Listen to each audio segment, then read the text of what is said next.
હમણાં જ અહીંથી બહેનોએ કીધું કે આ ભાઈઓ માટે થઈને રાધાના ગીતો ગાઓ તો એ લોકોને ગમશે, પણ અત્યારે મને એમ લાગે છે કે રાધા કરતાં મલ્લિકાના ગાય તો ગમે એવું લાગે છે.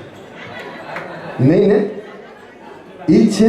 ના ના, આપણે મલ્લિકાનું નથી ગાવા, પણ આપણે હવે બાળ અવસ્થાથી આગળ વધી અને યુવાનીમાં પ્રવેશ કરી રહ્યા છે.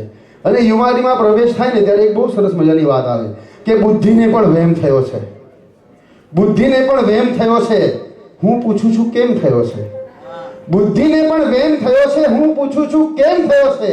કહી દઉં, કોઈને કહેતા નહીં. પહેલી નજરે પ્રેમ થયો છે. પહેલી નજરે પ્રેમ થવાની વાત છે. અને એમાં ઘણીવાર એવું પણ હોય કે સામેવાળાનો જવાબની અપેક્ષા રાખી પણ ન હોય. આ તો વન સાઇડેડ નો એન્ટ્રીની અંદર ગાડી ચાલતી હોય એવા પણ કિસ્સાઓ છે. અને હમણાં એક જગ્યાએ એવું જ થયું હતું. 5 વર્ષથી બંને પ્રેમ કરતા હતા. બોલો, પ્રેમી ને પ્રેમિકા 5 વર્ષથી એકબીજાને પ્રેમ કરતા હતા. અચાનક કંઈક બગડ્યું, બંને છૂટા પડ્યા. એટલે ઓલાએ ફોન કરીને એમ કીધું કે એક કામ કર, મેં તને જેટલી ગિફ્ટ આપી છે ને તું મને બધી પાછી આપી દે, અને તે મને જેટલા કાર્ડ અને ગિફ્ટ આપી છે હું તને પાછી આપી દઉં. કારણ કે પછી આપણે એકબીજાને યાદ ન કરીએ અને આપણને એકબીજાની યાદ ન આવે.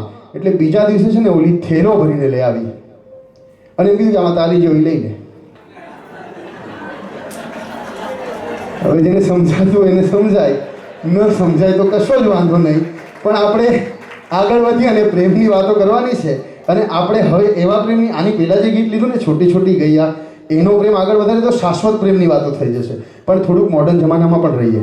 રાધા અને રાધિકાની સાથે સાથે બીજા અમુક પ્રેમની વાતો પણ આપણે કરીએ. અને અત્યારના એવી વાત કરવી છે જે ખાનગી વાત હોય અને ખટમીઠી વાત હોય. અને ગુજરાતી ગીતની અંદર બહુ સારી રીતના શબ્દ લખાય છે કે ઓરી આવે તો તને વાત કહું ખાનગી, તું ગરમ મસાલેદાર ખાટી મીઠી વાનગી.